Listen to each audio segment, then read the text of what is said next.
Yes, the pastor is always under the advice and instruction of the person who's in the sound booth.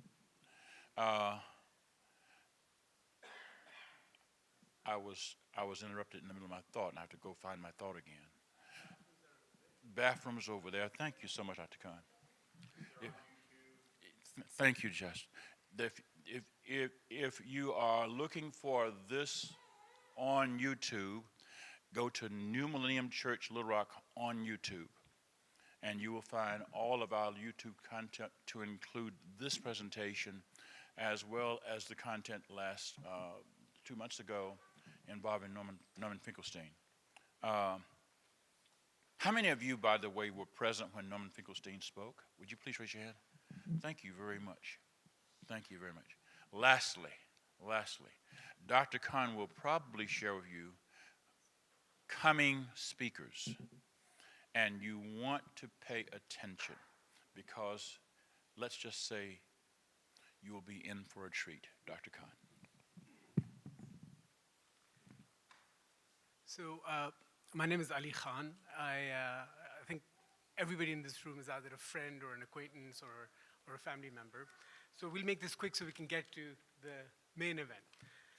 I wanted to thank Wendell Griffin, Reverend Wendell Griffin, first of all, who is not just an asset to our community, but also a faith leader who leads by example and someone who is a role model for so many, including myself.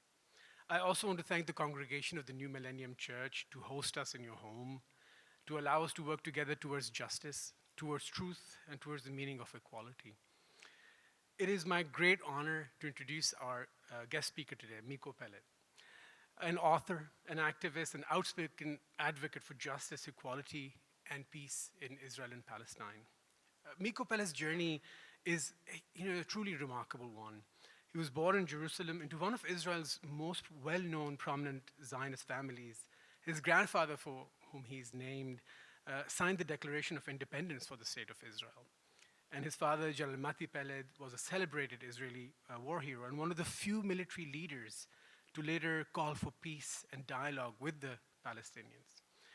Growing up in that environment, Miko inherited a deep understanding of Israel's history, but also had a first-hand or first-pew view of the narratives that shape it. What makes his story so powerful is how he chose to confront those narratives. Through personal tragedy, through the loss of his niece in a suicide bombing, and through his own moral courage, Miko embarked on a profound journey of reflection. He came to see that peace could never be achieved through military might or walls of separation, but only through recognizing the shared humanity and equal rights of all people that call that land home. He chronicles his journey in his acclaimed memoir, The General's Son, which is available after the talk, Journey of an Israeli in Palestine, a book that touches audiences around the world for its honesty, empathy, and a vision for just peace. Miko has since become a global voice for Palestinian rights, founded the Darul Hurriya, the Palestinian House for Freedom. He speaks universities, churches such as this, mosques, community centers across the continents. Today, he continues to challenge us to question comfortable assumptions, to confront injustice wherever it exists, and to imagine a future built not on the fear of domination, but on equality and freedom for all. Please join me in giving a hand to Miko Peled and welcome him to the church over here.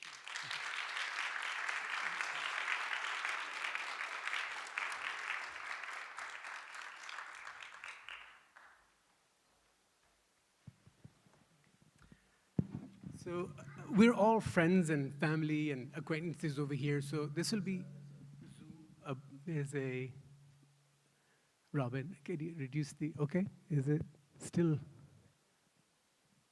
echo?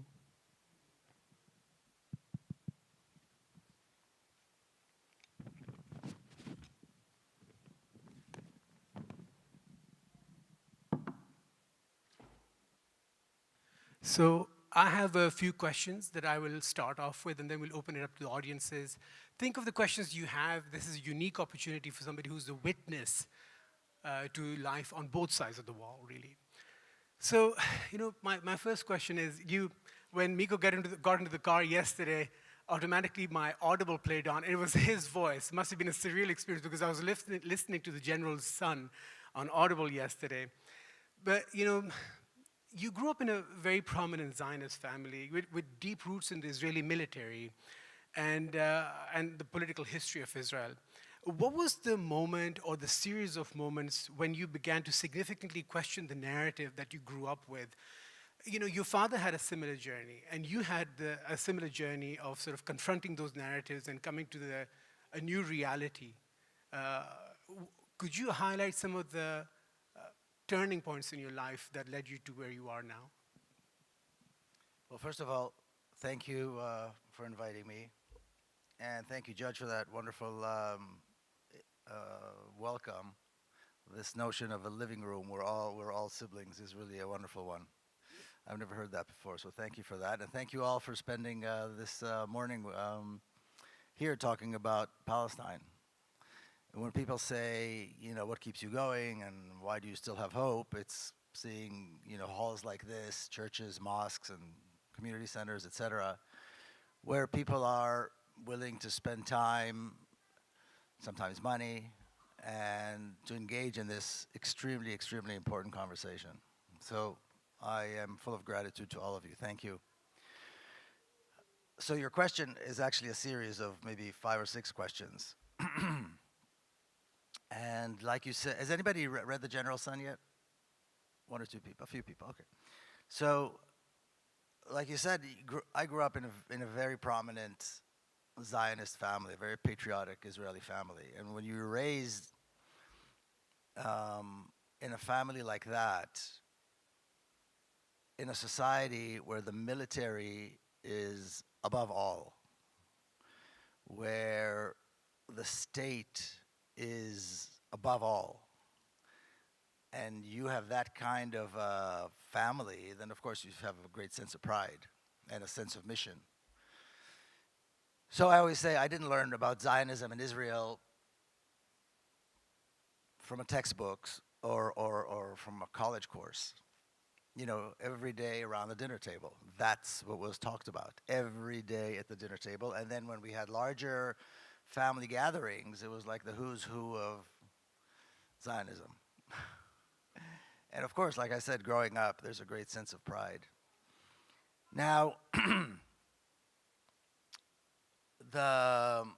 if you read the book, you'll see that there are several places throughout my life where this narrative of us, the Israelis, the Jews that were Zionists,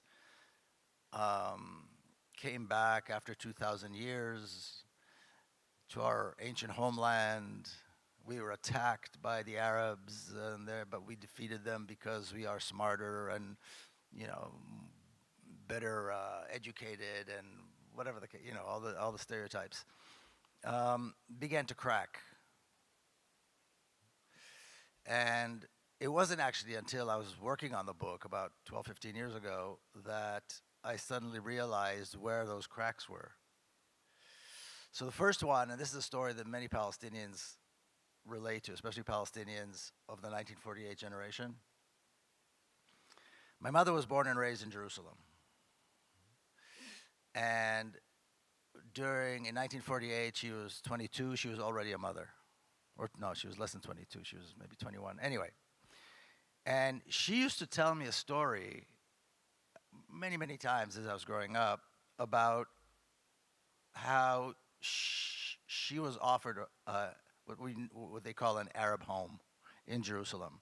So in 1948, until 1948, Jerusalem was one city. In 1948, the Zionist gangs came and forced out the Palestinians who lived in the western part of the city, the western neighborhoods. And it was a campaign of ethnic cleansing that was complete. Not a single Palestinian family, not a single Palestinian remained in that part of the city. But the neighborhoods remained, and the homes remained. And anybody who's been to Jerusalem knows that these were magnificent homes, beautiful homes. In fact, they're called Arab homes. And she was living in a tiny apartment with her mother and kids and, not a great situation. And she was offered one of these homes, as many Israelis were, especially since her husband was an officer already and so forth. And she refused. And she said, how could I possibly move into the home of another mother, the home of another family that are now refugees, how they must miss their home. And then she would describe the trucks full of loot, the looting that took place. Because, you know, these were well-to-do neighborhoods. And the Palestinians who lived in these neighborhoods, you know, had books, had furniture. Everything was stolen. In fact, there's a documentary about the theft of the books. The Zionist gangs had a unit of librarians that followed them and walked in and stole and categorized countless books, which are now, I think, in the Hebrew University. You should see that documentary. It's incredible. So that story didn't make any sense. The story that my mother told me, and she said it's told me many times, it didn't make sense because we don't take people's homes, we don't steal their stuff. We are righteous and good, and we do good things. We don't do that. But I never asked. It was there. You know, it was in the back of my mind, that story, but it was a strange story because she was contradicting the narrative, the most fundamental narrative of the Zionists in Palestine, which was that we have a right and we do good things and we never break the law and we are moral and so forth. Then, as I was growing up, my father retired, or even before he retired from the military, immediately after the 1967 war. I think war is maybe not the right term for it. I think it was a brutal assault by the state of Israel against its neighbors. It was over in 5 days. The reason it's called, by the way, the reason it's called the 6-day war is because in the Jewish prayer book, in the Jewish scriptures, 6 days of creation are mentioned many, many, many times. And so they wanted to create the sense that this was some kind of a miracle, like creation. And there are people to this day, people who don't believe in miracles and don't believe in God, say that this was a miracle. But it wasn't. It was a very well-planned assault, and they knew exactly how it was going to end. But anyway, so at the end of that, at the first meeting of the Israeli High Command, the military high command, my father stood up and said, well, now we can make peace with our neighbors. We'll allow the Palestinians to have a state, a tiny state, in the West Bank, and the Gaza, what they call the Gaza Strip, which is really the Gaza concentration camp, and then we can have peace and move on. And his comrades took him aside and said, what are you talking about? We just finished the job that we didn't finish 20 years earlier in 1948. And you know, he retired from the military a year later, had an academic career and so on, but he kept pushing this idea of a two-state solution and rights for Palestinians, and he was very active in every capacity that he could. He had a term in the Knesset, in the Israeli House of Representatives and so on, and that was his legacy, the two-state solution. Now, the two-state solution, as he was talking about this, you know, the guns were still smoking, 1967. The establishment, the Zionist establishment, had already immediately began demolishing entire neighborhoods, emptying villages, destroying towns, and forcing hundreds of thousands of Palestinians to leave. Immediately. Not like a month later, a year later, a week later, no, immediately. The bulldozers were there. If you've seen pictures of the plaza in front of the Western Wall, that was all homes. There was an entire community that was demolished immediately. And there are many, many others. So, Jerusalem was taken, the West Bank was taken, but not taken in order to maybe return one day. Or, it was taken in order to keep. And they made it very clear. Every Israeli government since then made it very clear that this is part of our land. Because according to the Zionist ideology, the land, all of the land, all of historic Palestine, which they call the land of Israel, belongs to the Jewish people. Not the people, not even the Israelis, the Jewish people. So Palestinians who have lived in the land for, millennia, have no rights. Certainly not a right to self-determination. This is, in fact, anchored in Israeli law. But any Jew around the world, that's their land. So you can't lease or buy land unless you're Jewish, according to Zionist law, Zionist, ideology. But he stood up there and started talking about Palestinian rights and so forth, so people thought he lost his mind and he was, labeled a traitor and all sorts of crazy things like that.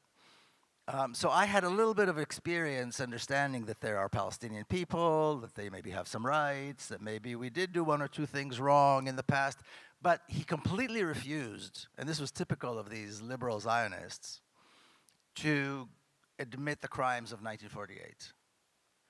He said we need to look into the future, not into the past. And he even, he went to the point where he met with Yasser Arafat and many other Palestinian leaders, PLO leaders, and so forth. There was this dialogue, went throughout the 70s and the 80s and so on.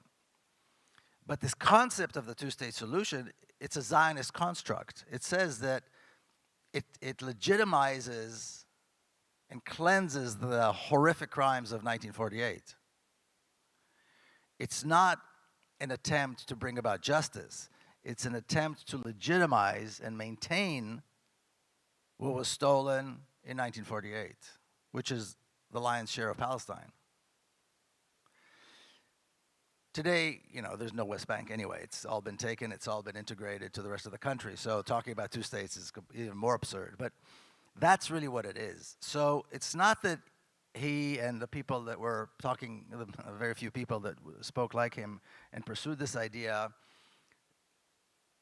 renounced Zionism. In fact, the opposite is true. In order to save Zionism from itself, they thought a small gesture towards the Palestinian people would, allow for this idea of a Zionist state, a Jewish state, to continue. So I had that, growing up, but two-state solution seemed fine. I was still a Zionist and, and so forth.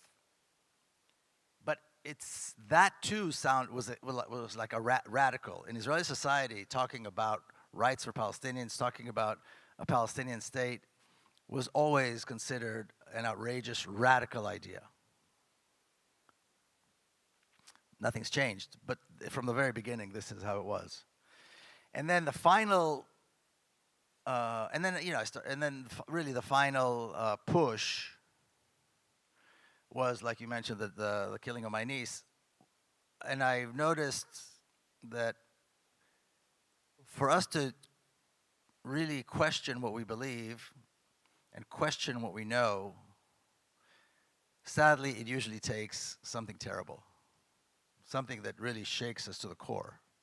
And that's precisely, a 12-year-old girl being killed like that. That's precisely what it is.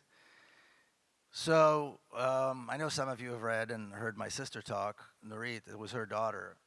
And she stood up and when people talked about retaliation, which is how Israeli society responds to things like that, she said no real mother would want to see this happen to any other mother. Don't talk to me about killing more people. And all of our family, it's interesting because Netanyahu was prime minister then as well, and everybody pointed the finger at him and the government saying, this is what happens when you put people under such horrific conditions. What do you expect? Israel kills them, commits massacres, incarcerates people who speak up, and on and on and on, this horrible oppression that Palestinians have to live under, and we expect no consequences?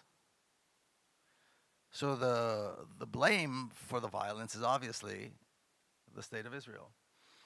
And then I took it a little bit further, and I began to engage with Palestinians more and more, both in Palestine and here in the United States. And I came to the realization that, which was a very difficult one, that everything I was taught was a lie. That everything I thought I was proud of was a horrific crime against the people that were just there. That their crime was that they were there, that they're Palestinian. And so that was a difficult process to go through, but I am grateful. It was the Palestinians, the Palestinian community. I was living in San Diego at the time, and Palestinian comrades in Palestine that were welcoming and gracious to the point that it allowed me to walk that limbo and finally find an anchor. Nobody ever accused me. I both in Palestine and here, I mean, in the United States, I mean, there's plenty of reasons for them to accuse me and my family. Nobody has ever pointed a finger. It was always a sense of, take your time, you know, we welcome you. And gradually, I made that transition thanks to, and I didn't lose my mind in the process, thanks really to the gracious Palestinians that I came in touch with. And so that's basically what happened. And then I remember, I'll just say one more thing. I mean, it was, like I said, it was about 10 questions. My conviction about the reality came exactly in December of 2005. I was in a small village in the West Bank called Bil'in.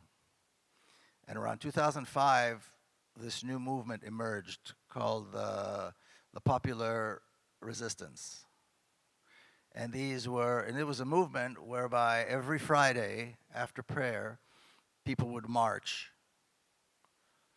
And the essence of these marches, the essence of the movement was that it was an unarmed resistance. It was determined, it was powerful, it was uncompromising, but it was unarmed. And so I heard from someone, and it began in Bil'in. Bil'in was the village that it happened, and then it spread to other villages and other towns, and it became a thing for many years. And so I was in Palestine at the time, and I went to meet these activists in Bil'in to talk to them, to hear about this. If anybody has seen the movie Five Broken Cameras, it's about Bil'in. And I was there, and we walked. There was no wall yet at the time, but they were preparing to build it. And on the lands of Bil'in, they built a city for Jews only. So when people say settlement, sometimes I feel like they think it's a little farm or something, you know? They built a massive city. Billions were invested. But the people who owned the land had no rights. They were not even allowed to cross the line and go into that city. Of course, we did, again, because of their courage and their determination to confront this. But I looked around me and I said, this two-state solution is nonsense. And then there was some talk about exchanging land. You know, Israel will keep some of the land in the West Bank. They'll give this is complete nonsense. What are they talking about? And then I came back to the U.S. and I wrote a piece, which I think was published in the Electronic Intifada, that said the answers have changed. And it was based on a story by Einstein where he gave an exam to a class, and the class said, but you already gave us this exam. They thought he was confused. He said, no, but the answers have changed. And so the answers have changed. It's not the two-state solution. We either maintain and support the apartheid state, and if that's what you do, own it, or we eliminate the apartheid regime, which is the state of Israel, and establish a real democracy with equal rights. So that was kind of the path up to that point. Thank you. And this is really beautifully outlined in the book. I'd encourage you to take one with you at the book signing. Now, I want to bring this story back over here. I've lived in Little Rock now for 8 years, in the US for over 20 years. And a lot of what I discovered, I see parallels of it from Palestine to Pulaski County. You know, you're here deep in the South. You know, this is the land of Jim Crow, and Jim Crow has not gone away here. to be honest. This very church has actually hosted giants from the anti-apartheid movement of South Africa, Alan Bozak and others. And Desmond Tutu, in a 2012 interview with David Frost, said, in many instances, the Israeli apartheid is much worse than the apartheid that he experienced in South Africa. You've lived on both sides of the wall, as it were.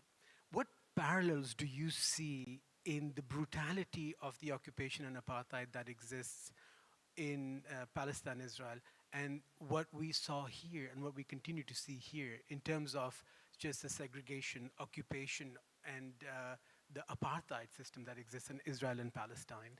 Because people, in America often do not have an idea of the brutality of the occupation.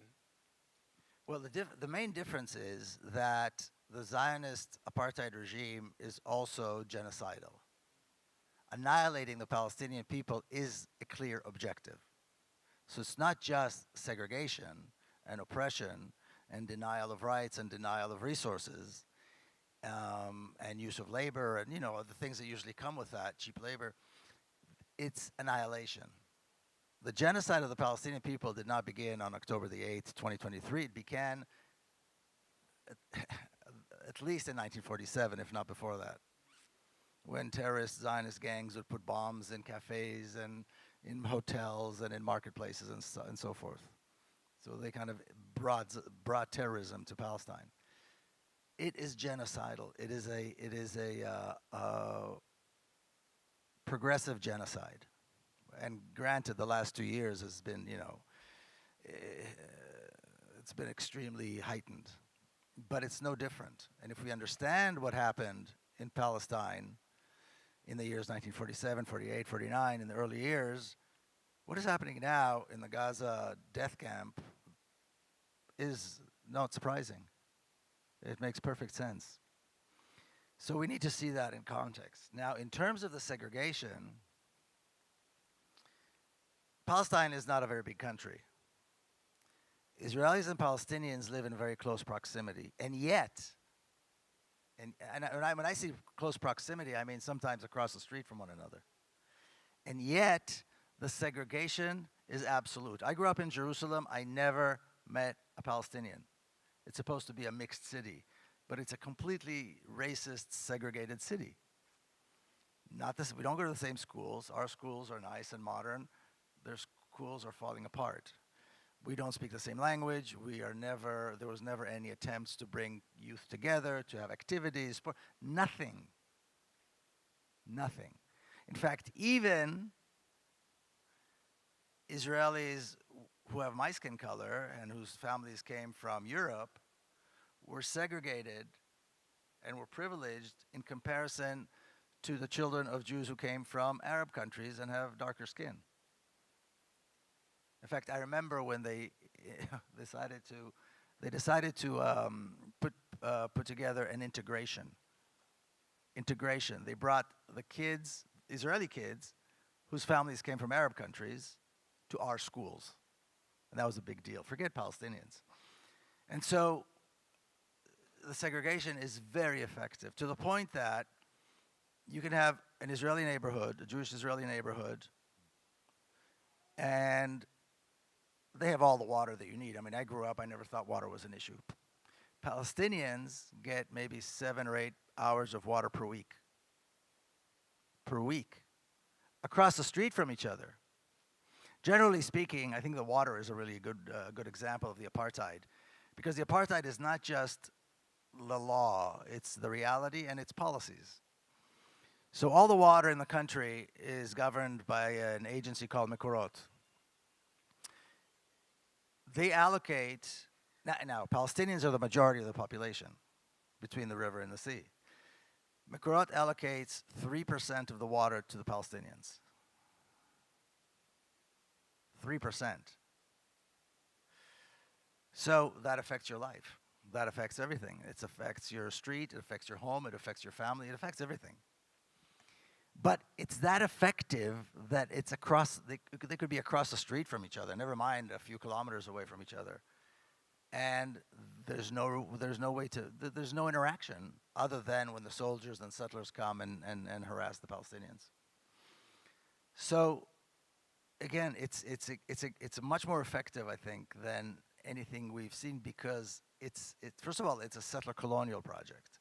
So their job, what they want to do is take the land and get rid of the people, and it's a genocidal project. So the attempt is to annihilate and get rid of the people completely, and they've never been shy about saying this. So I would say that is probably the difference, the big differences between the apartheid in this country, the apartheid in South Africa, and the genocidal apartheid in Palestine. Now, I think this is an interesting perspective because, you're not a Christian and neither am I, but sometimes a problem looks clear from the outside, from an outside perspective.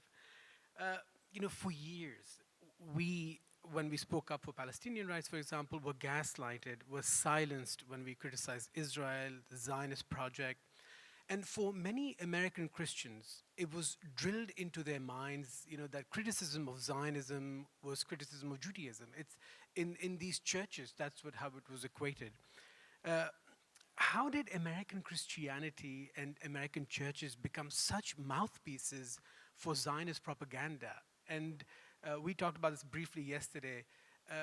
Zionist money, Zionist propaganda specifically targeted black churches in America. And how did America come to this point where there is such extreme conflation of Zionism and Israel with Judaism? And how do you explain that to an American audience, that these are not the same things? Yeah. I was talking to Cori Bush, the former congresswoman. She's running again, so hopefully she'll, Yeah. So I was talking to her, because again, Palestine House of Freedom is just a few blocks away from Congress. So, we have our allies come and visit.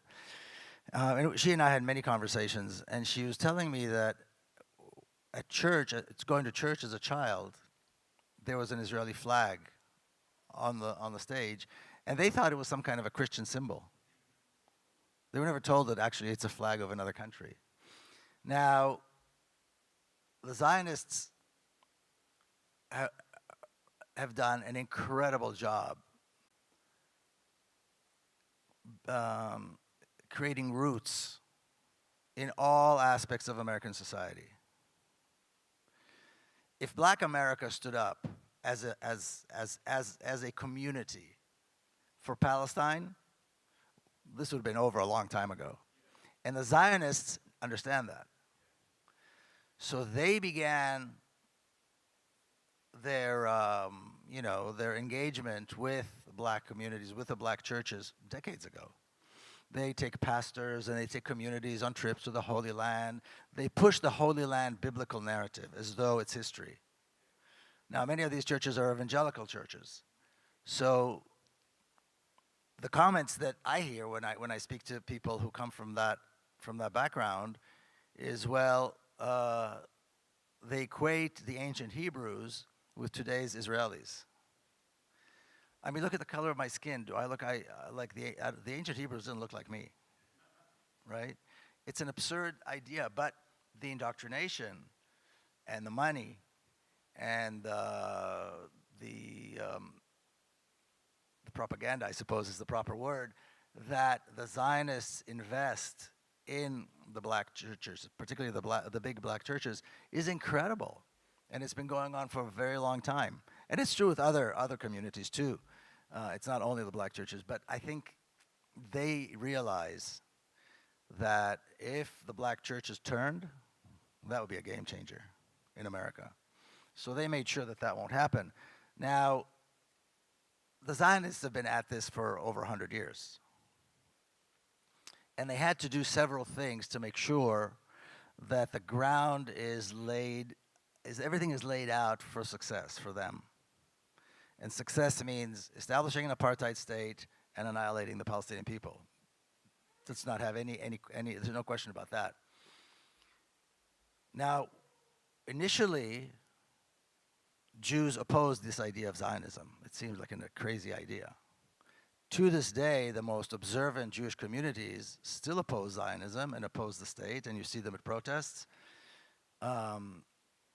Right now, there's they're trying to change the law over there to force that community to serve in the military, and they stand up and they say, we will not serve in your army, because they reject the idea of Jewish sovereignty in the Holy Land. It's a holy land. You come to worship, not to, control other people.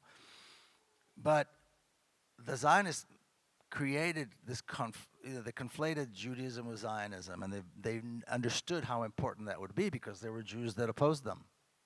So Jews that oppose them are not real Jews, or they're self-loathing or whatever, and they are the real Jews. And that's what, that's how I was educated. The Jews that didn't come, that weren't Zionists, were trash. The Jews that came and are, part of the state and so forth and are Zionists, we are the real Jews because we are rebuilding our ancient homeland and, all that nonsense. But that is the narrative. And it caught on because Americans receive not only this propaganda and education in churches, they receive it they receive it in school. There are Zionist organizations throughout this country that are dedicated to checking textbooks, social studies textbooks in schools, to make sure the way this is portrayed is favorable to Zionism. I remember looking at through my kids when they were going through middle school, my older kids. I don't think there's a name Palestine, but there's Israel everywhere. Historically, there's an Israel, and the history, the way it's taught, is the biblical narrative. It's got nothing to do with history.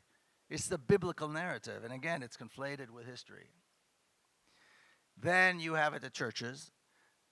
Then you have it in the media. Then you have it in politics. In other words, they understood they have to infiltrate and really establish themselves locally and nationally. So by the time somebody runs for office, they're already a Zionist. You ask somebody in the street about Palestine, they'll confuse it with Pakistan. But if you say Israel, they go, oh, no, of course, Israel, we know Israel. That's a result of very, very, strong influence. And the media, like I said, and politics and so forth. So Americans are Zionists whether they know it or not, because they receive that. And then they talk about all this nonsense of shared values and so forth, which of course don't exist. Well, maybe they do exist, but it's the values of racism and genocide that between the two countries. But that's really how it works. Instead of a continuation of the same concept, you have also a unique perspective of Israeli society. You saw the Peace Index survey from Tel Aviv University, I think it was in March, in which 82% of Israeli Jewish citizens supported the ethnic cleansing of Palestinians, not just from Gaza, even by force, but 56% of Israelis even supported the expulsion of Palestinian citizens of Israel. My question, I guess, is this window into Israeli society. Do you see redemption of this society? Do you see a solution to such a hyper-militarized, ethno-nationalist sort of a society that exists over there? What is the solution to this ethos that exists over there? They have to lose. They have to be defeated. Once they're defeated, they will get up in the next morning and realize, okay, it's a new world.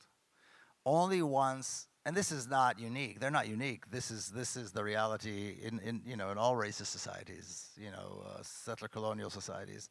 This is the reality. They have to be defeated soundly. They have to be on their knees. And people don't like to hear that because, we have to dialogue and we have to be nice to each other and we have to listen to the other side. You know what? Up to a certain point. It's genocide. They have to be defeated. There was a reason why, and I know some people find this extreme, but there was a reason why the Allies did not negotiate with Hitler. There are certain regimes that there's no room to negotiate with. They have to be brought down. And so when Israeli society is on their knees, when Palestine is liberated and Palestinians are free from their ghettos and their concentration camps in which they exist, when they have a Palestinian prime minister and their kids go to school with Palestinians, they'll see the sky hasn't fallen, and in fact, life is better for everyone.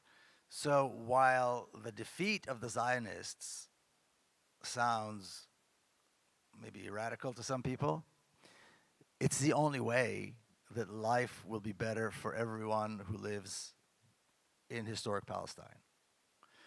That is the part really that we at Palestine House of Freedom, that's the education part that we are pushing really, really hard. And we're working on other ways to pursue that and to push that forward. People need to understand that Palestine is a country, Israel is a regime.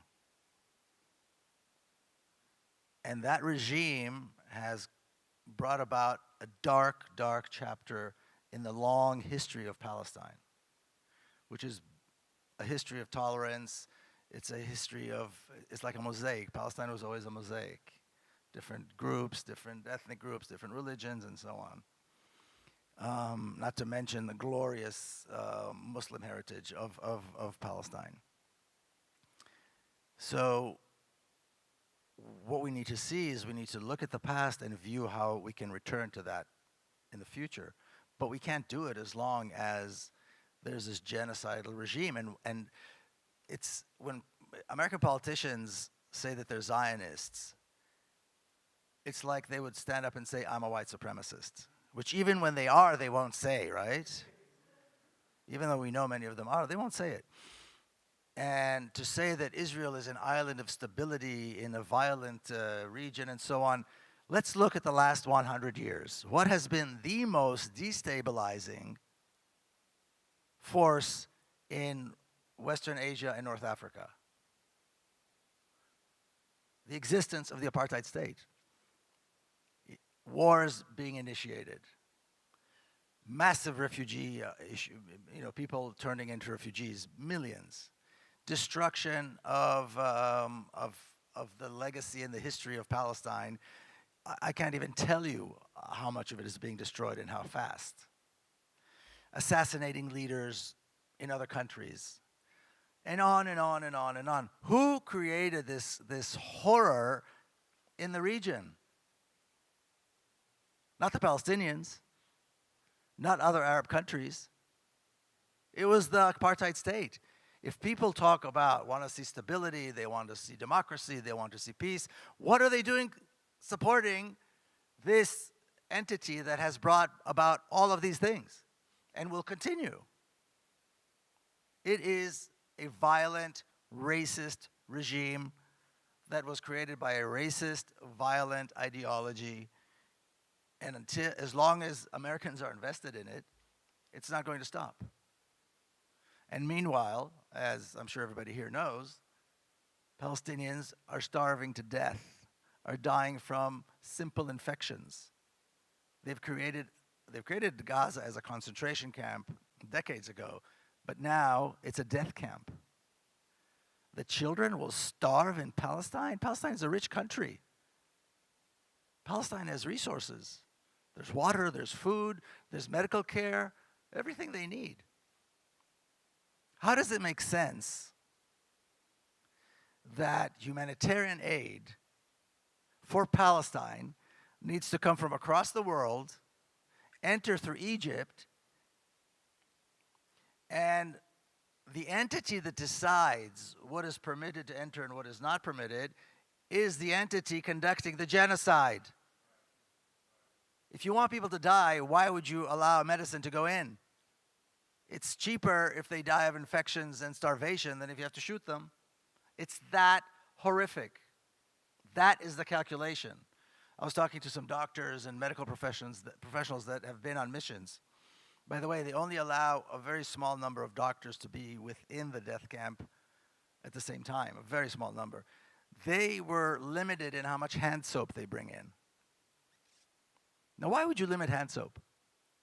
What happens if you treat patients and you treat wounds when your hands are infected? You're going to infect them, right? It's going to cause more death. I mean, it's that calculated. So the vision has to be to end that, and when that ends, the day after, that's when the healing has to begin. That's when the truth and reconciliation begins. That's when all these other things begin. And that's when Israeli society will wake up. Nothing short of that. I want this to be sort of my last question, so start thinking about some of the questions you'd like to ask Miko. But this is, again, in continuation of what we see, what you described, and then what we expect. For example, we briefly talked about this morning, but in America, there's a view of the Palestinian struggle for freedom, and it's a very colonial term that they use, terrorism. Terrorism is a colonial term, obviously. But even beyond that, how do you see the spectrum of Palestinian resistance from Barghouti? You know, often in the beginning, people would ask, where are the Palestinian Gandhis, you know? And obviously, I think of Barghouti, but from Barghouti to Sinwar, how do you see the spectrum of Palestinian resistance? Have you seen it firsthand? And the perception of it here in the United States? You've seen the reality of the Palestinian resistance from peaceful marches and all the way to the other extreme to October 7th. It's perceived in a certain way in America, obviously. But how do you explain it to an American audience? Well, since you mentioned Yahya Sinwar, I have to say, and I've said this before, if he was not a Palestinian, we'd all be wearing T-shirts with his face on it. That moment where he's, if anybody speaks Arabic, when he's telling that, you know, he's reciting that poem, as he's walking through the rubble.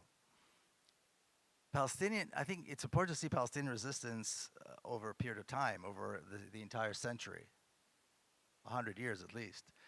And the Palestinian experience of resistance and the fight for liberation is vast.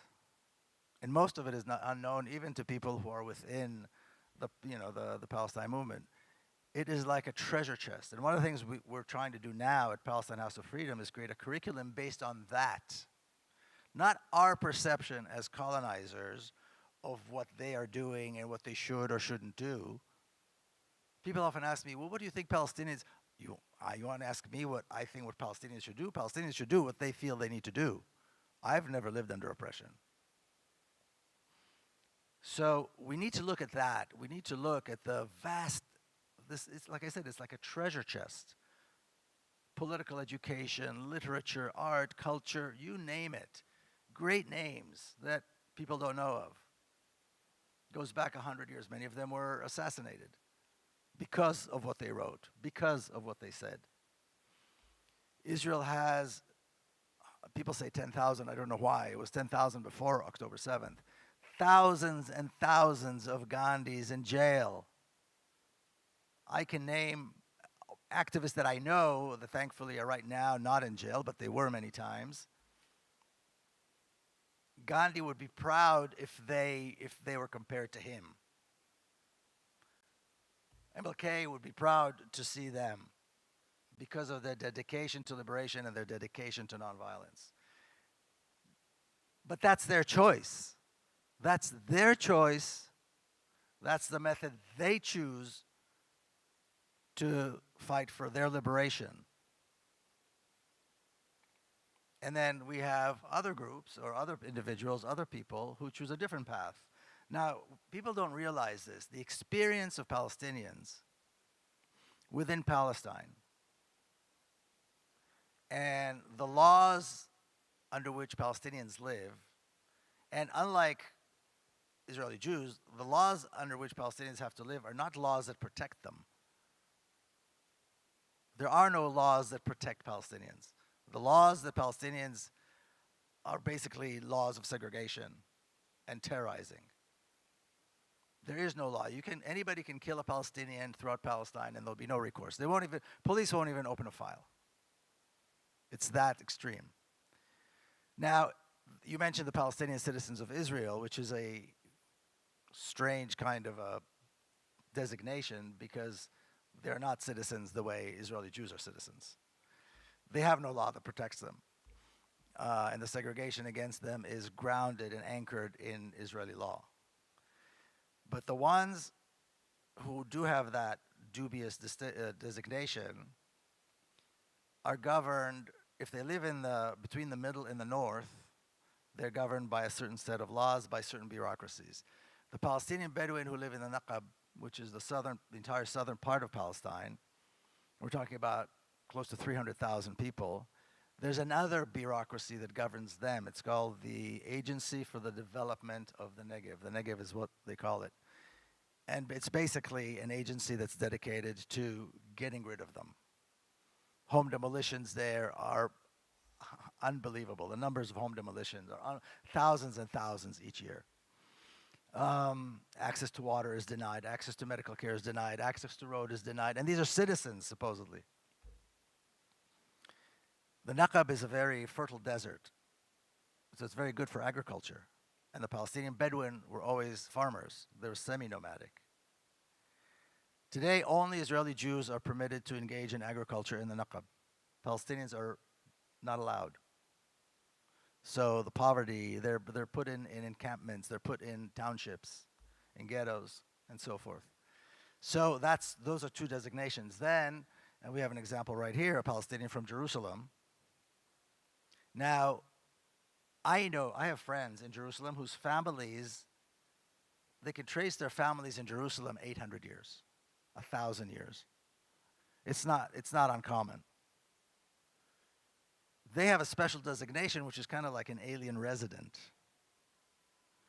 Now, if they go to another country, get another passport, they lose it, and they lose their property. You know, I was born and raised in Jerusalem. We have another brother here who was born and raised in Jerusalem. The difference between us couldn't be any greater. I can go back tomorrow. I don't have a special designation. I have a citizenship. I can go back tomorrow. I can live in Jerusalem. I can do what I like. He probably can't. They want to take away his designation. Because it's the attempt to get rid, what they call de-Arabize Jerusalem. It's a very, very important objective for the Zionists, to get rid of the Arabs and to get rid of the monuments that define Jerusalem as this magnificent city that was largely Muslim, but of course there are many, magnificent Christian and other monuments there. Then there are so that's a third designation. Then there are the Palestinians who live in the ghettos of what used to be the West Bank. They live under military law. And then you have the Palestinians in the Gaza death camp. And then you have the Palestinians who are in refugee camps outside of Palestine that are not permitted to return. So their experience is very different, which is perhaps why they choose different forms of resistance. And again, people say to me, do you condemn the Palestinians? Do you condemn October 7th? Of course not. Who am I to condemn? Number one. Number two, condemn them for what? What did they do wrong? What should we condemn them for?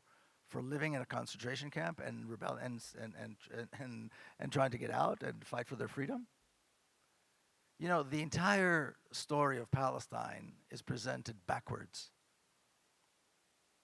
The Palestinians who fight for their freedom, whether they use arms or not, it doesn't matter, are all terrorists. The Israeli military who conducts a genocide and has been engaged in a genocide for decades, for I would say a century at least, is some kind of a heroic, wonderful military force. The Israeli intelligence services who are engaged in horrific oppression. Everybody's like, oh, the Mossad. Everybody likes to hear Mossad stories. What happened on October 7th? A group of Palestinians who came out from the poorest, one of the most oppressed, one of the most surveilled regions in the world. 2 million people, where this is a luxury. This is a luxury. They came out from there and they showed everyone that the Israeli military is a paper tiger. It's incompetent. The entire Israeli intelligence apparatus is incompetent. It's a paper tiger. They're useless and they're helpless in the face of the kind of dedication that Palestinians have. And since then, the entire apartheid state has been in chaos. They paralyzed the entire apartheid state, and they've not recovered. The settlements in the south surrounding the Gaza concentration camp, the settlements in the north,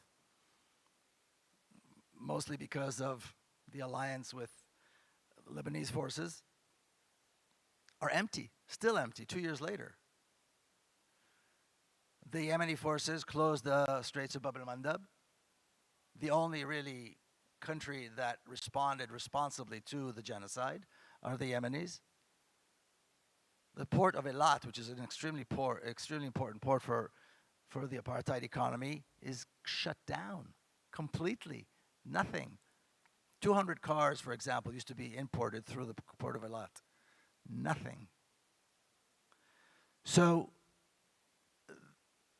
this is how the people, these Palestinians decided to respond. Like I said, there are others, but it's like a treasure chest of experience that people are not aware of heroism that people are not aware of heroic figures that people don't know. But this is the expression of the Palestinian experience, and that's why, as Palestine House of Freedom, that's what we want to use. That's what people need to know. I am extremely humbled and privileged that Palestinians that I know, the activists that I know, trust me enough to share all this with them. That's why I know these things. I know this because of their generosity towards me, and the trust that over years, I was able to build. But it's criticizing the Palestinian. Oh, I'll say it this way: understanding the Palestinian experience is incredibly important to understanding what we should fight for and how we should support the Palestinians and how we should fight with the Palestinians. Does anybody have a question I can give the mic to?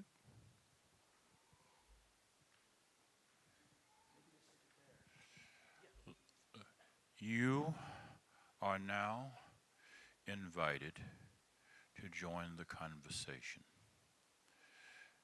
Please remember that a question is a request for the speaker to answer and not an invitation for the interrogator to preach.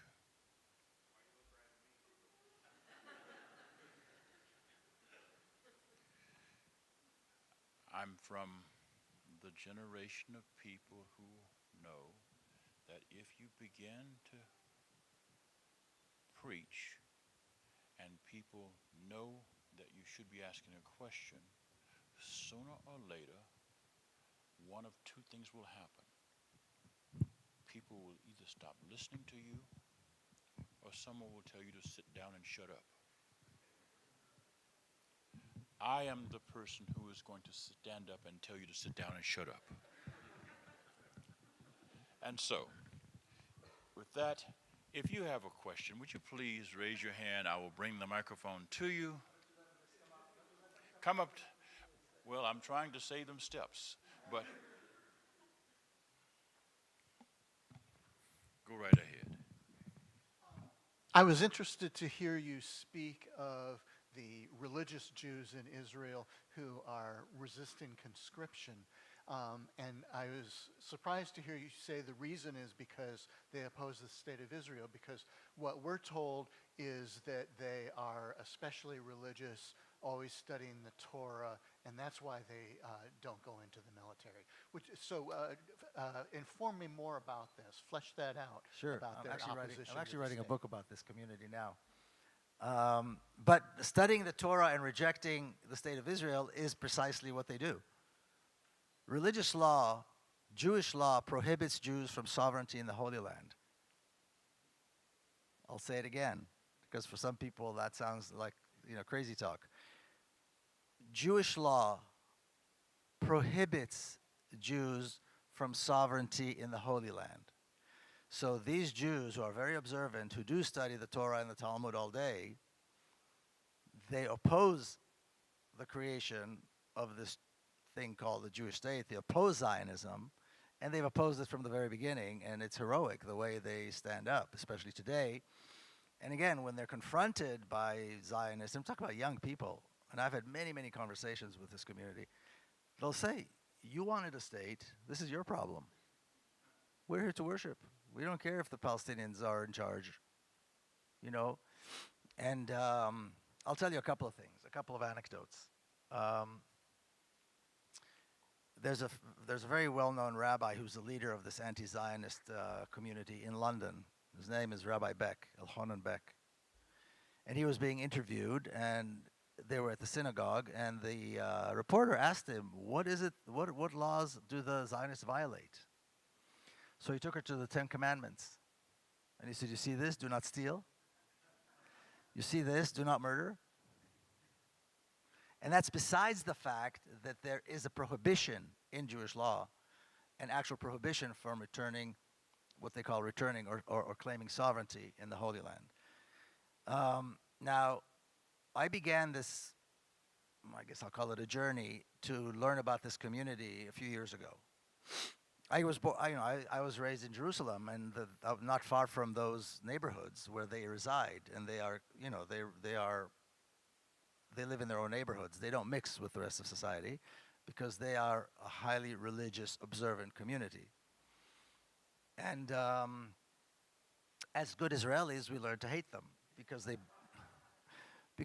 burn the Israeli flag, they don't serve in the army, they are, but then I was there, and I forget when, 10 years ago or something, and I'm looking at and they don't use TV, they don't use computers, they don't, any of that modern stuff. Everything they do is communal, it's community. And the way they, I guess, share news and so on, they have these big billboards, and they put these big posters with information. And Israel was one of these horrific attacks in Gaza in the summer of 2014, and there were these banners talking about, the horrors that the Zionists are doing in Gaza. And I thought, wow, these guys figured it out a long time ago. In fact, that's why, they've been anti-Zionist. It's kind of suddenly all the pieces fell together. And as I was meeting with this community, and the three communities that I've been in touch with are in Palestine, in Jerusalem mostly, in London, and here in New York.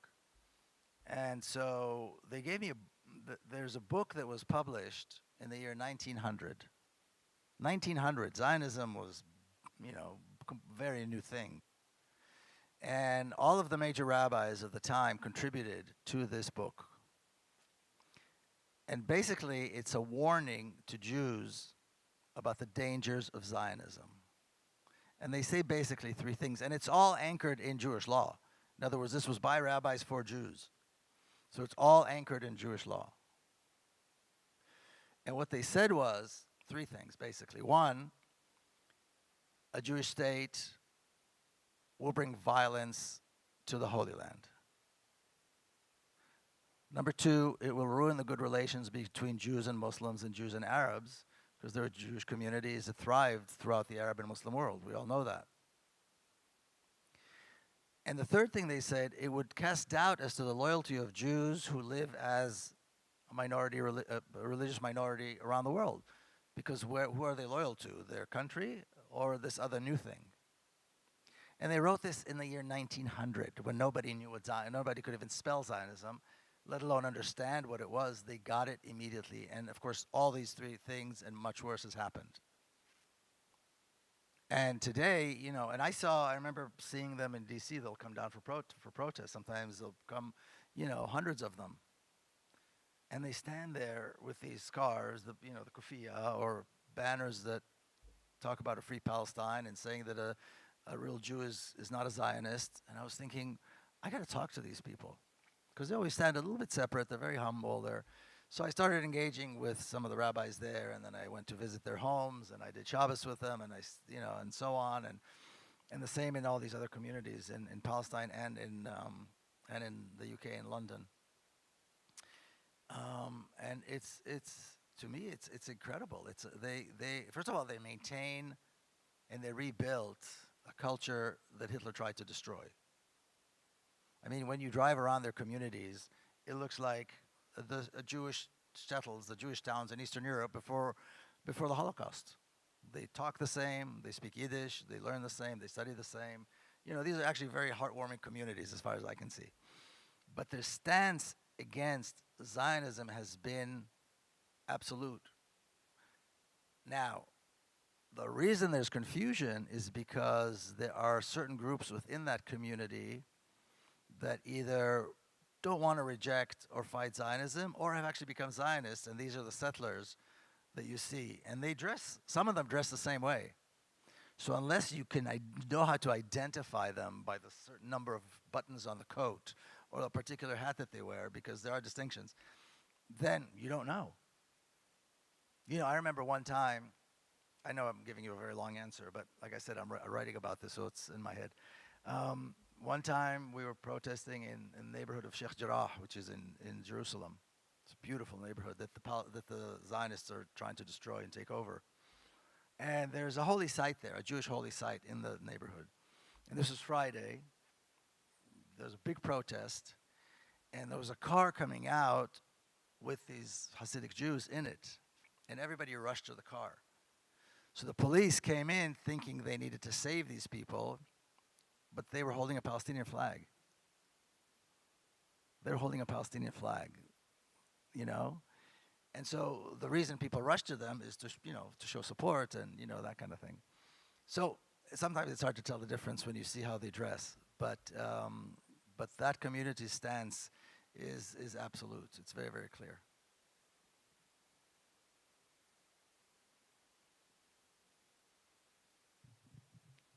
Amigo, appreciate everything. Appreciate your profound dialogue today as well.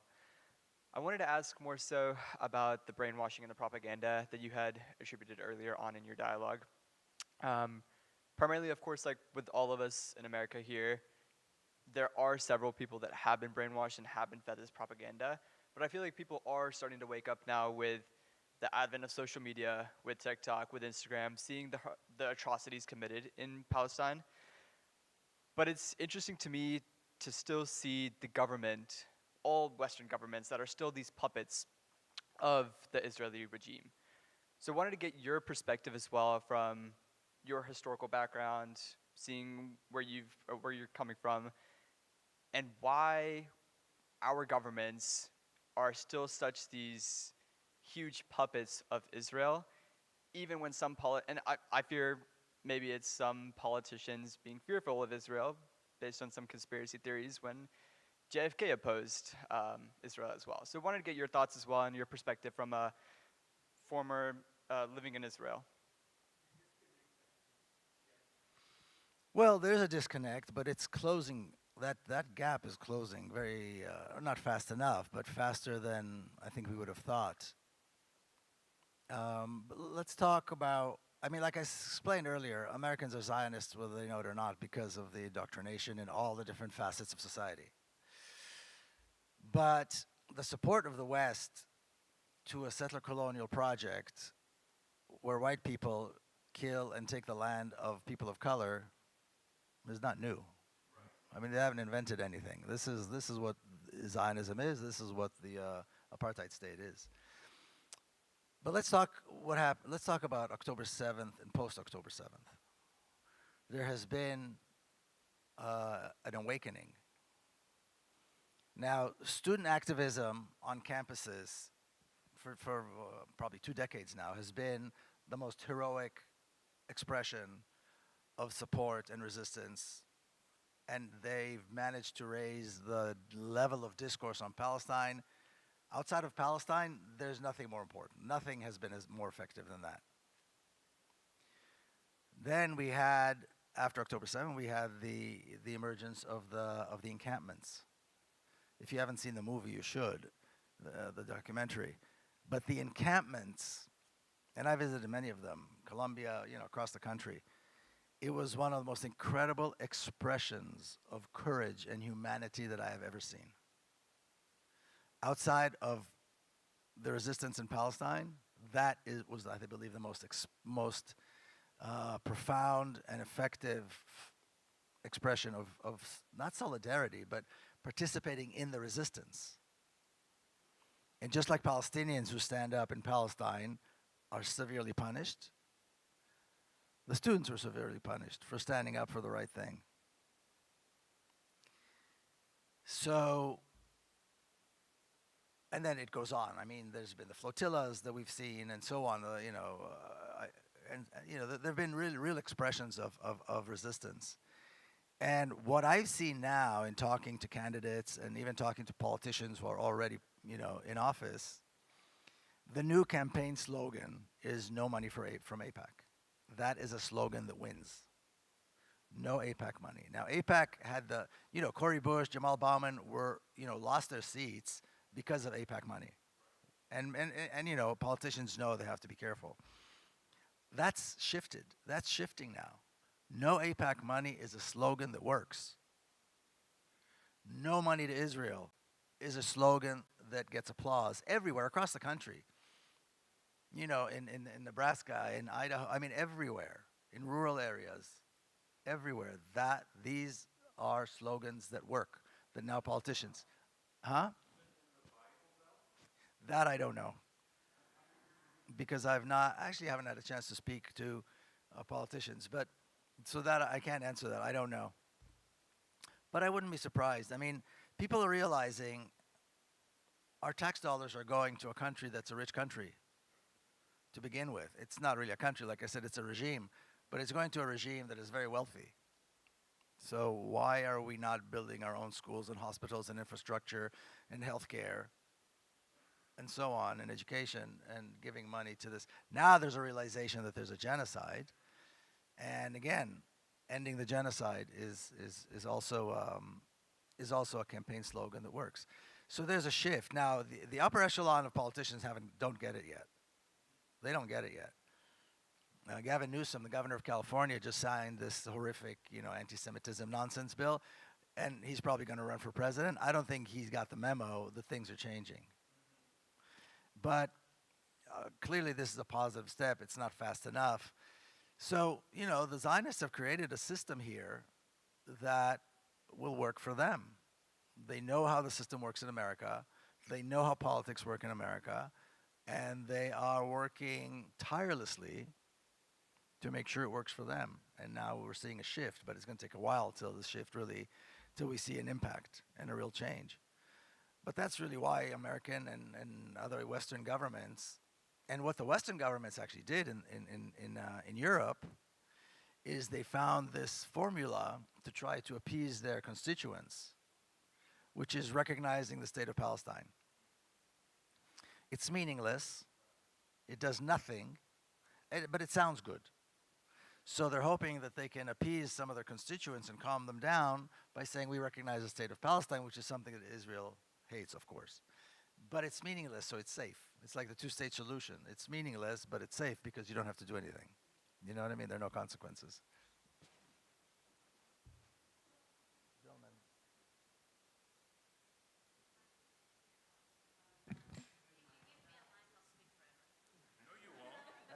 You will not speak forever. You because have I will you stop have you have license to speak as long as you want. Thank you, sir. Actually, a Palestinian. I grew up in the West Bank, so Where? I'm holding back tears. Nablus. How did you guess? He told me. Okay. Well, my question. Well, thank you for all of this. First, my question to you is: when you spoke about the defeat, in my brain there is internal defeat and external defeat. I can be internal and external, but for the people here listening to us, what do you think we can do? Actual steps that we can do to, I don't want to say make it come quicker, but help this defeat. And I mean this in a very kind way. I don't want anyone to be hurt more than what's going on right now.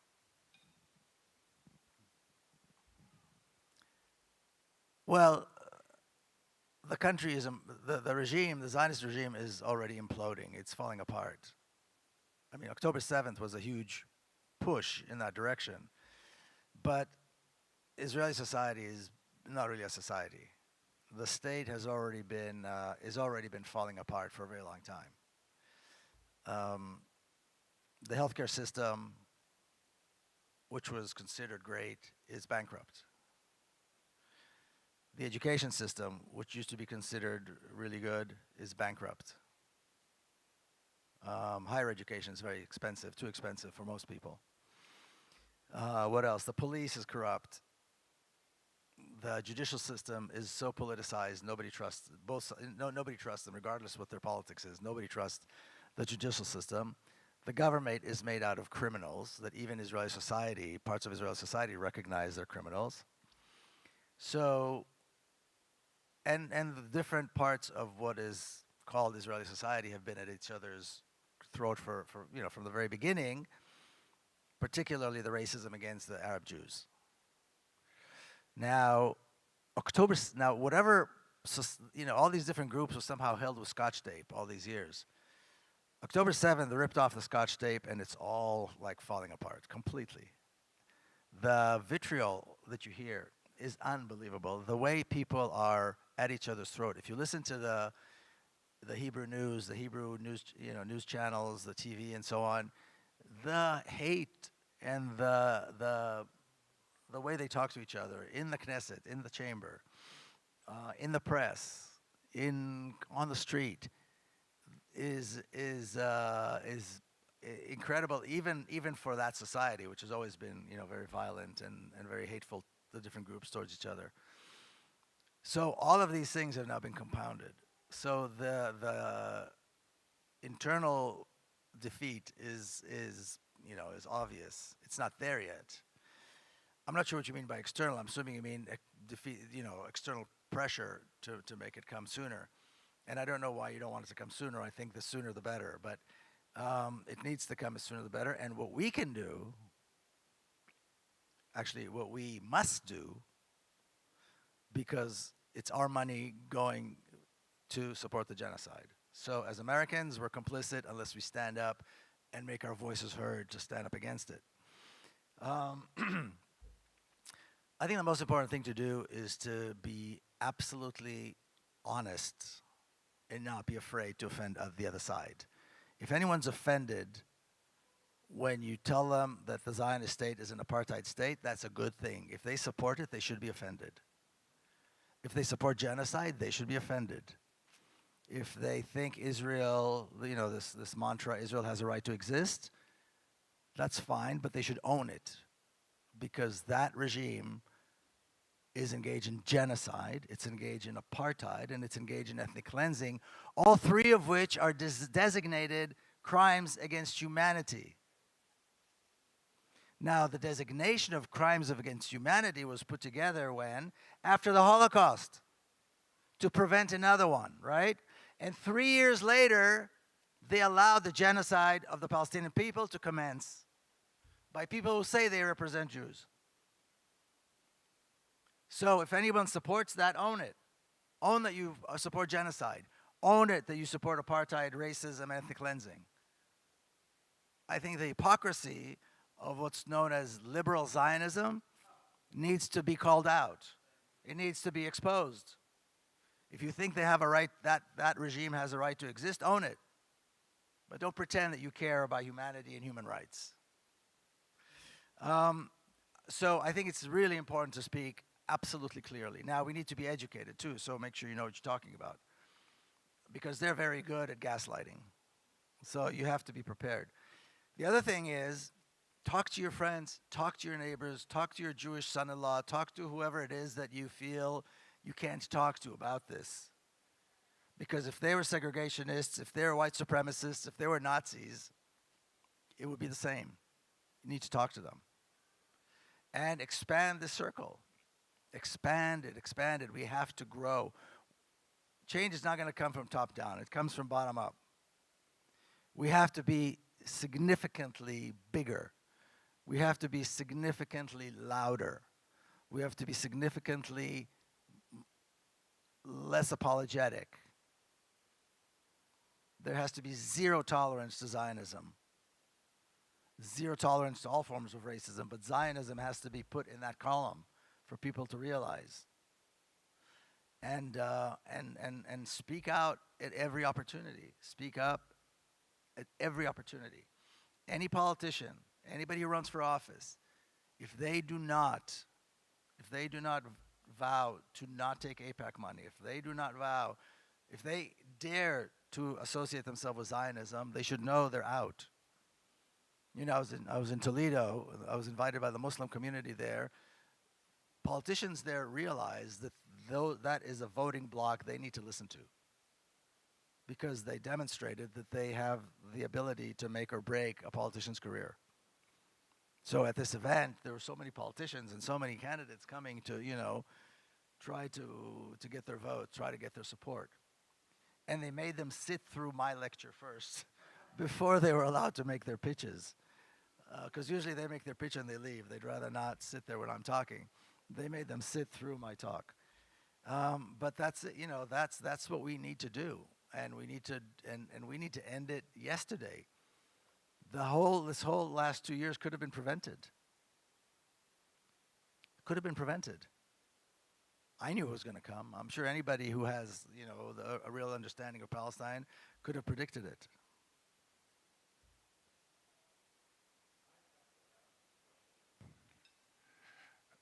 What about the complicity of the American media, and particularly the legacy media, with Zionism and the Israeli regime? The New York Times, the Washington Post, CNN, MSNBC, you name it. I haven't mentioned Fox News. But the complicity of the U.S. media, what about that complicity and the attention that the power that the U.S. media has on affecting U.S. minds concerning A, the Israeli regime, B, the Palestinian resistance, and C, the issue of Palestinian sovereignty? I thought I'd turn that thing off. Yeah, that's a great question. When was the last time you heard any of those talk about reparations? When have they ever discussed reparations? So it's no surprise that they come down on the side of Zionism. These are inherently racist entities. And so, if they call themselves a media in this country and they don't push a conversation, at least a conversation on reparations in this country, then I don't know why we'd expect them to talk about Palestine in any coherent way. But they are complicit, there's no question. I mean, they've been complicit in many, many crimes. This is nothing new. And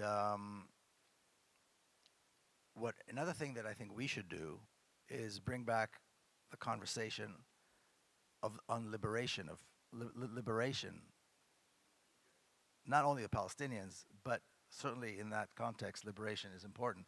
And what happened was, in the 60s and 70s, that was the call. And it was a call that you heard in African countries. That was a call you heard in this country, liberation. Then they turned liberation into a bad word.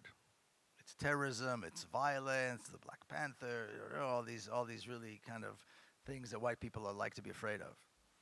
But were actually very positive.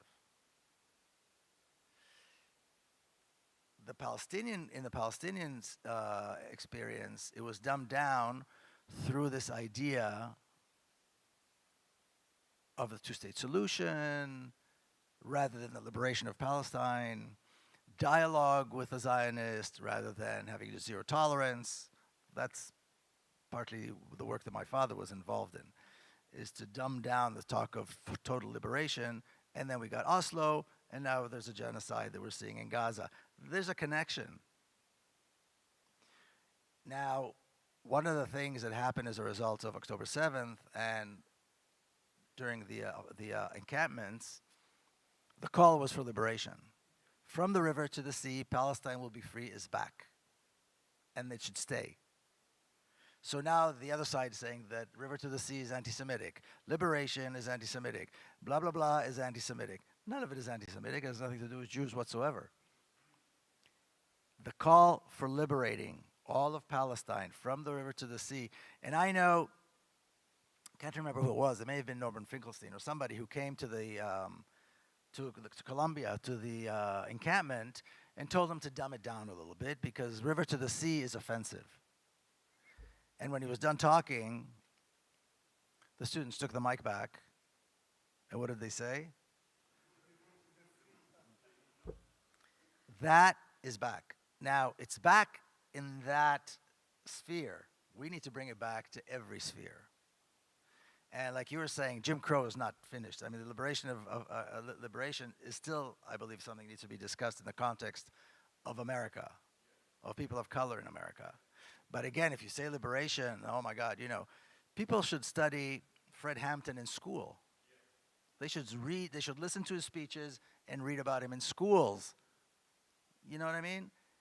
That's the guy that was murdered by the state. That's who they killed. The same thing goes for Palestine. These are the kinds of people that they kill. You know what I mean? That goes for, and on and on and on. White supremacy is still very much alive and affecting, or I should say, they placed a cap on what is permitted. Liberation is beyond that, so they don't like talk about liberation. Resistance, God forbid, should not say resistance. You know what I mean? And again, reparations. It's not discussed in this country. It's like this taboo. What are they waiting for? This is the cap that white supremacy has placed on the conversation, on the discourse. And it's our job, number one, to see this as a joint struggle, because it's the same struggle. We're struggling against the exact same forces. And we need to work together to smash that cap, to smash that glass ceiling, and to push as hard as we can for this liberation. And if, excuse me, I know I'm white, but if white people are offended by this, then let them. They should be. It is offensive. But it's the actions, it's the policies, it's the racism, it's the violence of white supremacy. And by the way, this whole claim of anti-Semitism against things that are completely legitimate is, again, it's an expression of white supremacy trying to preserve itself. So it's up to us. It's up to us to do all that. It's up to us to demand all that. And, most of us live, we live in this country. We've got, some privilege. And so we should use it, to the fullest extent.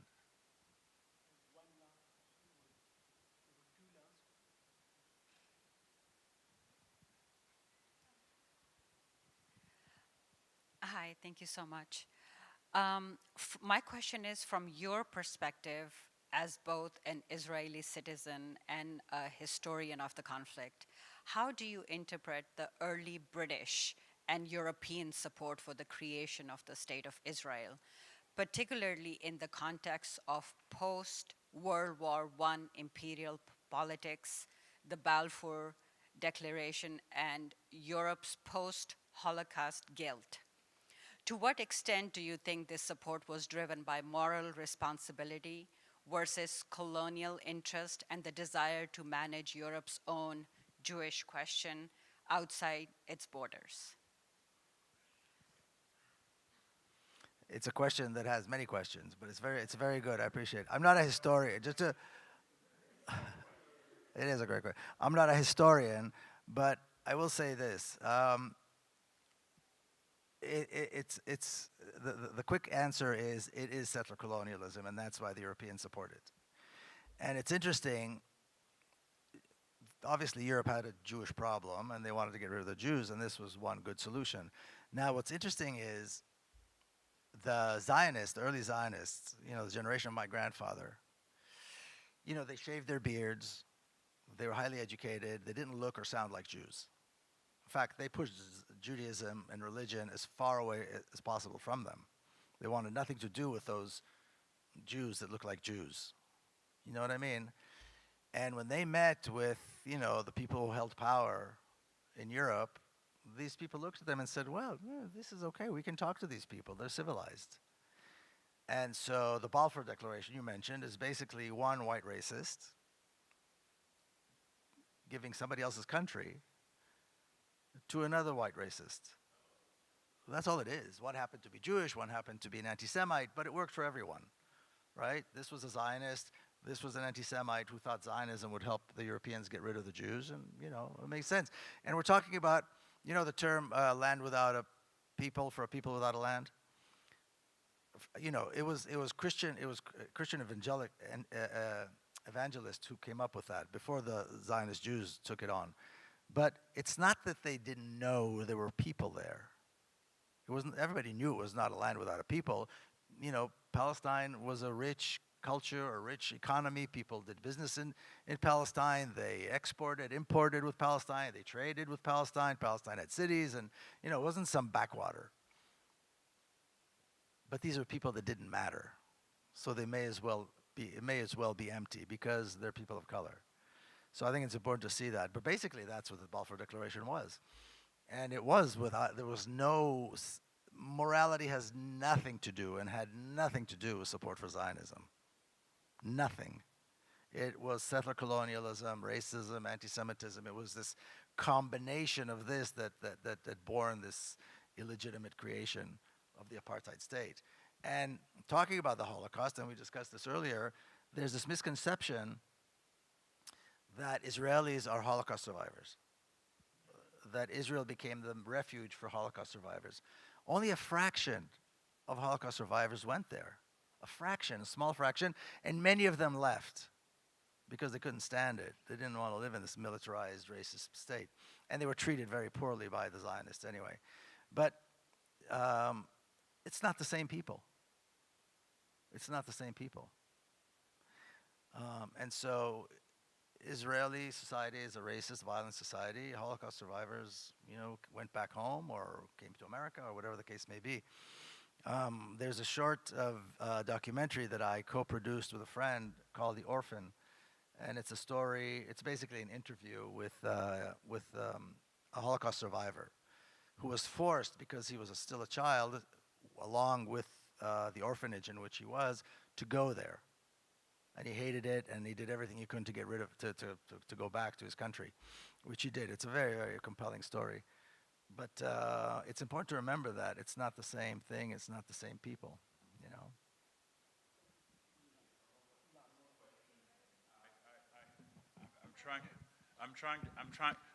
Dr. Khan, I'm going to make you the person who's the bad person. You choose. Oh, I'm so glad you did that. Now, no, there are no losers. All right, let's see. Yeah, A young person. The enthusiasm with which these hands were raised, I can't say no to. Hi, thank you. I wanted you to just briefly kind of summarize your book that you wrote, Injustice: The Story of the Holy Land Foundation 5. And I'm from Dallas, Texas, so that feels, you know, more relevant. And just, I didn't know about it, and even though, you know, FBI raided the homes of these 5 Arab Americans who founded the largest Islamic charity in America, I just wanted to ask you, how do we ensure justice reaches those who have been unjustly imprisoned for speaking out? And, you know, How did you learn about it? I read it on The Intercept. It was an article about the Holy Land 5. Recently? 2 years ago.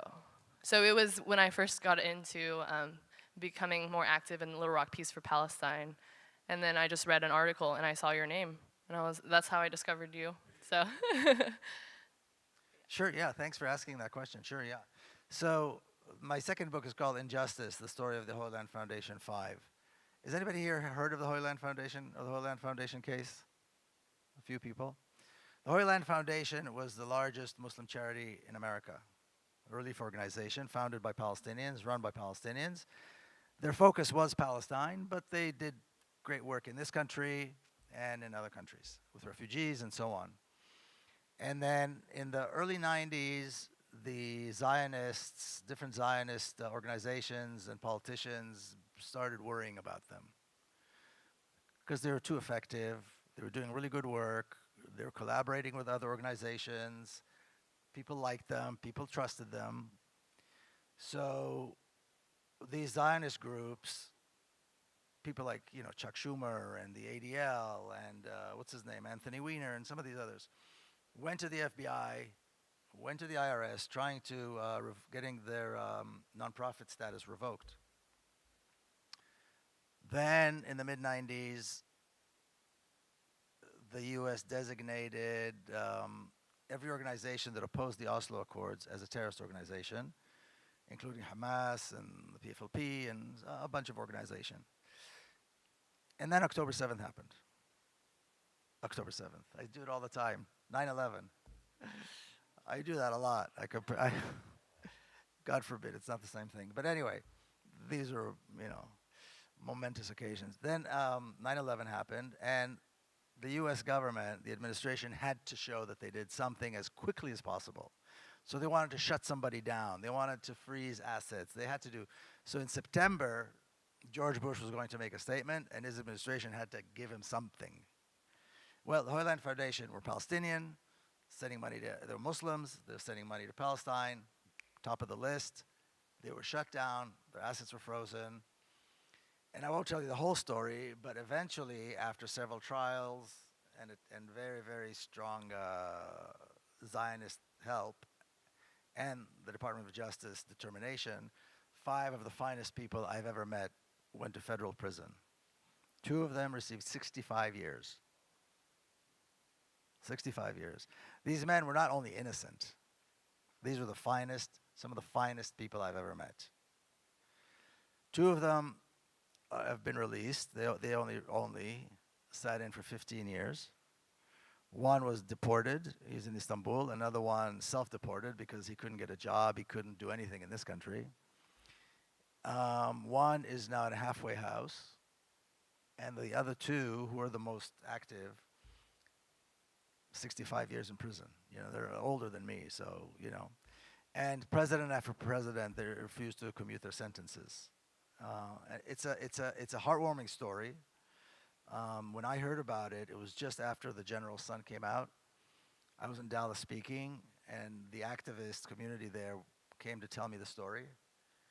And I responded like, I suppose all white people respond in disbelief that such an injustice can take place. And as I learned more and more about this, I realized that that's the kind of justice that people of color receive in this country anyway. There's no expectation of justice. And then I met the families, and I visited them in prison, and so on, and developed a relationship. And then I wrote the book. So yeah, so that's the story of the Holy Land Foundation. Is there an expectation that, well, things are getting worse now. I mean, now things are far worse than even then.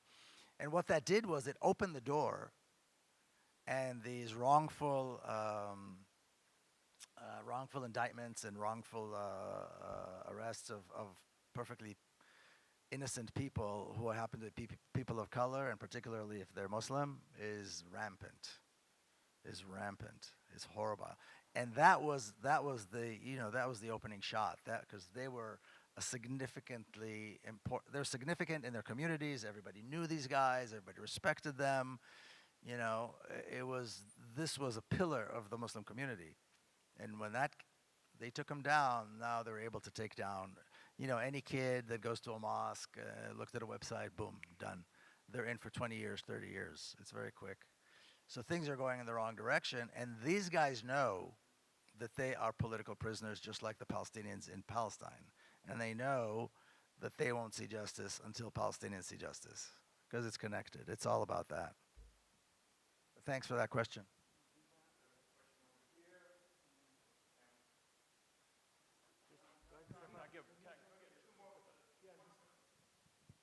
Okay, mine is just. Okay, mine is so simple, but I hope, what are your thoughts on the ceasefire going on right now, the current ceasefire? What are your thoughts on that? Are they just making us to relax, or there's something tangible that is going to happen? Is there a ceasefire?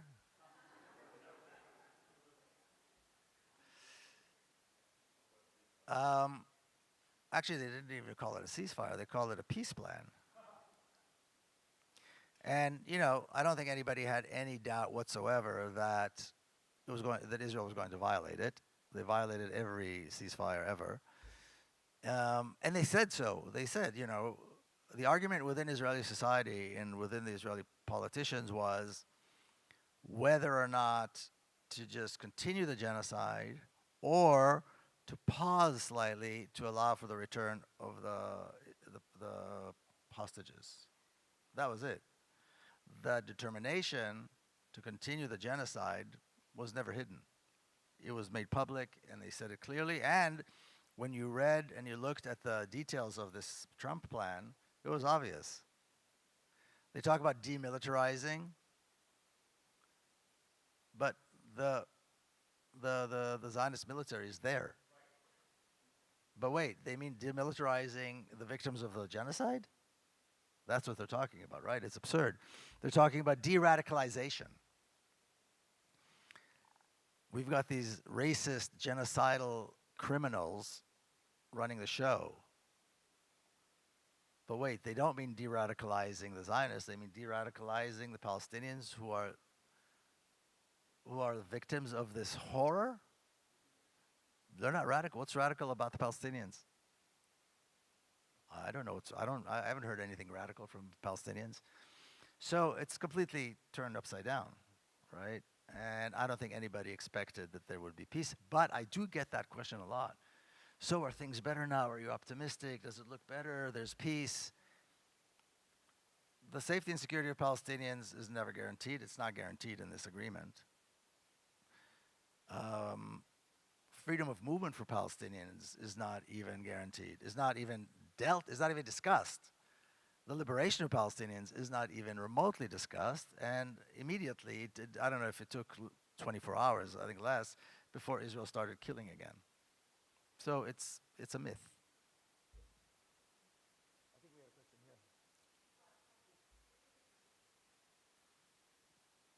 Thank you for being here, Miko. Like coming to us in Little Rock, that's a big deal. We're really happy about that. I really admire you for your unique perspective. It is unique, one state solution. It's really hard to say that being a Muslim, from your perspective, it definitely carries more weight. A lot of critics are always saying it's unrealistic, very idealistic. How do you counter that? Because I want to say that when I say river to the sea, that's what I mean. One land for all the people that is there. But isn't this idealistic though? Current scenario, how do you push that in this situation? How do you frame it?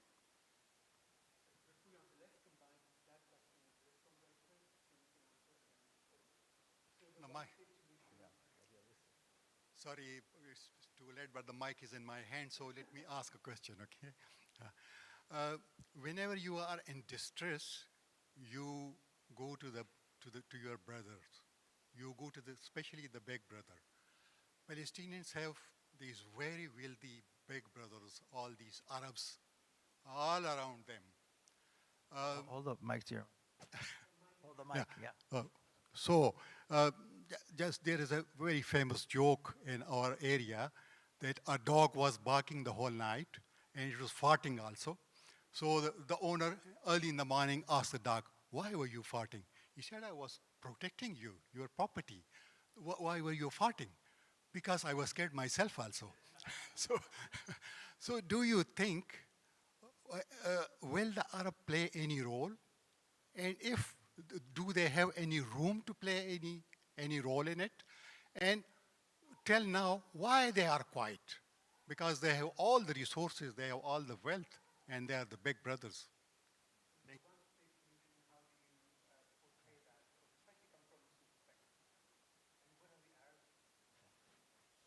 Well, I don't know what's wrong with being idealistic. I don't know whether that's a bad thing. It is it is idealistic. Of course, it's idealistic. I don't want to deny it. It is idealistic, of course. Of course, it's idealistic. That doesn't make it wrong. And realistic. Who determines what is realistic? You know, if we were sitting here in 1988 or 1989, and somebody would have said, in 5 years, Nelson Mandela would be the president of a free South Africa, would that have sounded realistic? It would have sounded idealistic, but not realistic, right? So it's fine. You don't think it's realistic? Let's talk about that. Of course it's idealistic. Idealistic is a good thing. Being an idealist is not a bad thing. It's a good thing. Reality is what we make of it. Reality is what we make of it. If we do nothing, the genocide will continue. Palestine will be destroyed. Al-Aqsa Mosque will be destroyed.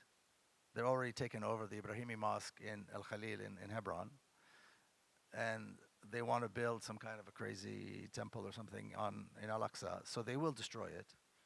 In fact, there are cabinet members who support the idea of destroying Al-Aqsa. They say it openly.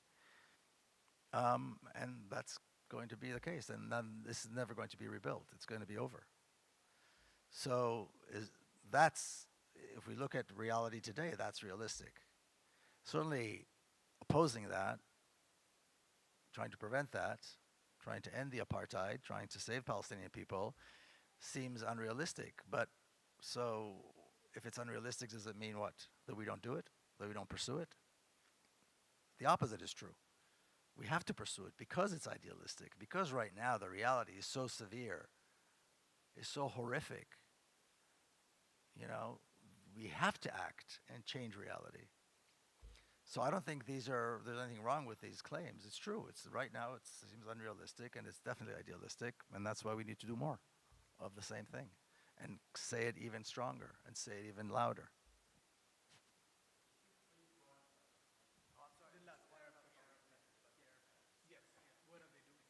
Yeah, the wealthy Arab countries. Okay, well, let's put it this way. I think it's important to understand. I was asked this question yesterday.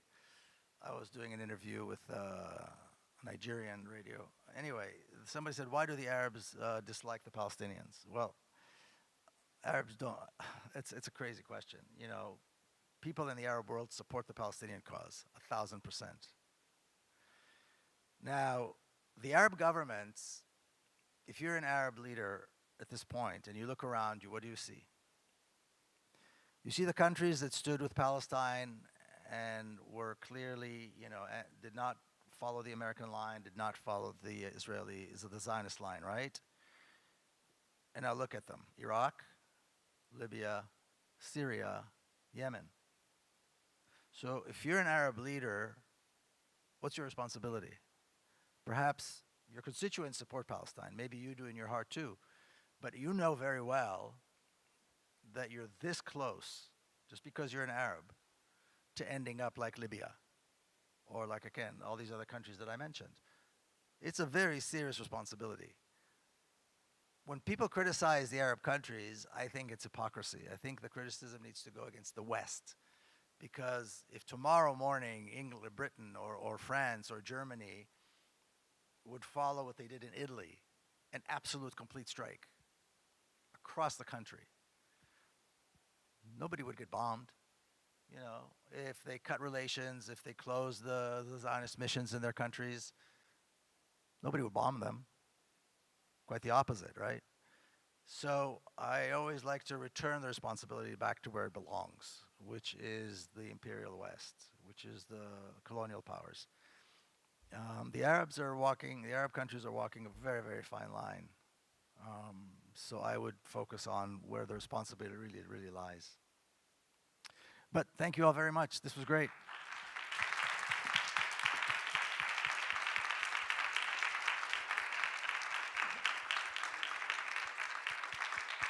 Would you join me in giving him a standing ovation, please?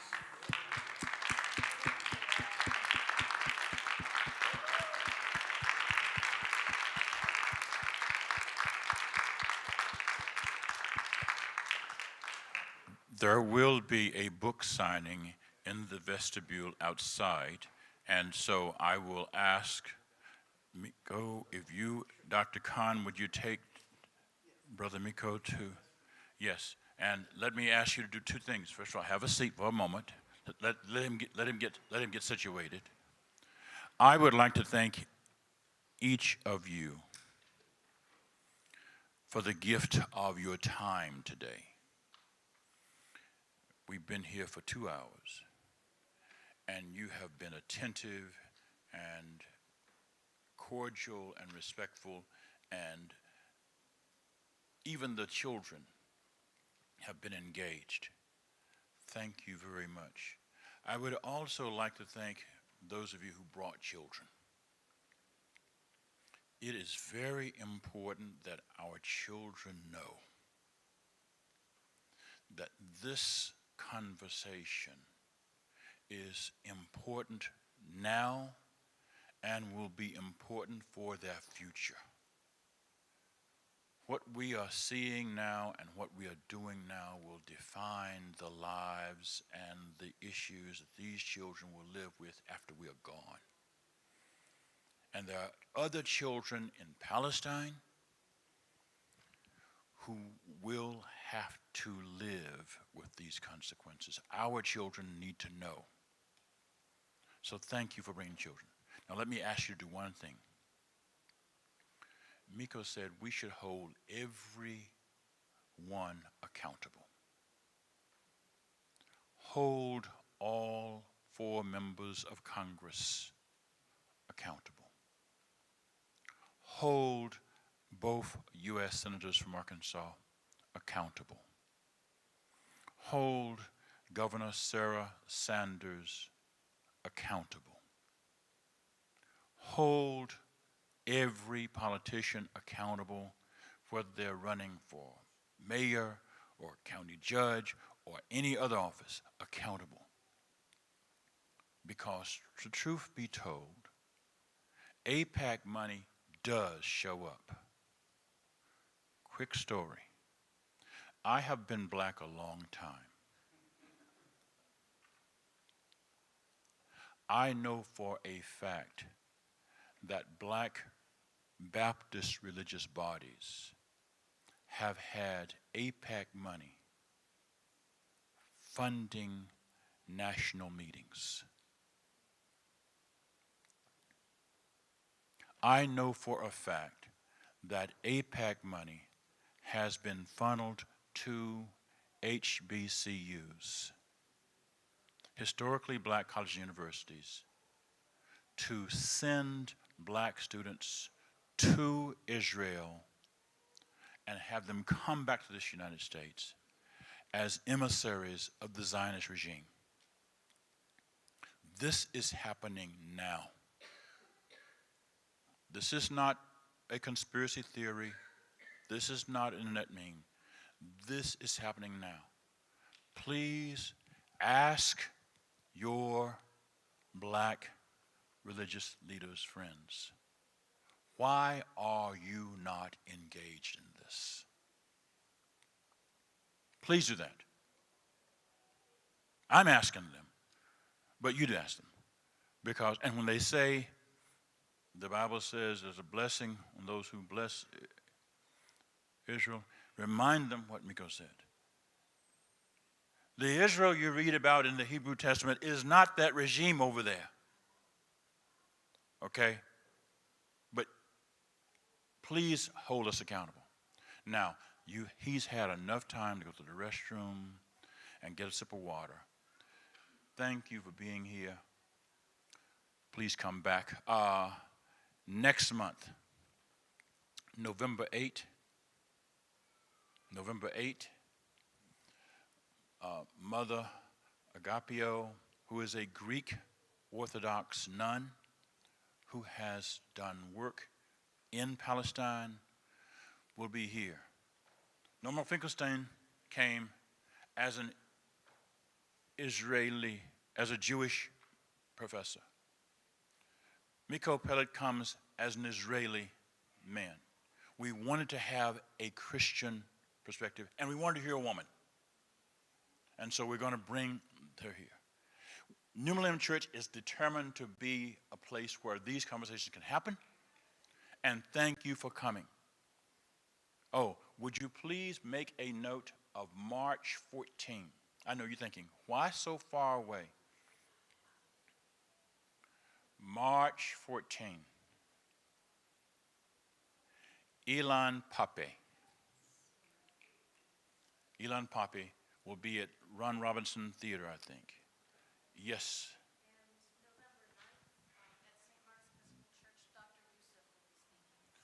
Oh, Dr. Yusuf will be speaking on November 9th at what, 6 o'clock? 6 o'clock, November 9th, at St. Mark's Episcopal Church on Mississippi? On Mississippi, yes ma'am, yes ma'am. So also when you're casting your votes, it's not only a PAC. That's one Israeli PAC. You have to search. There's a lot of Israeli PACs, It's not even just the PACs. Look at who's donating to your politician. If they're Israel First, mega million billionaires, and they've donated, they don't get the vote either. Okay? Yes, sir.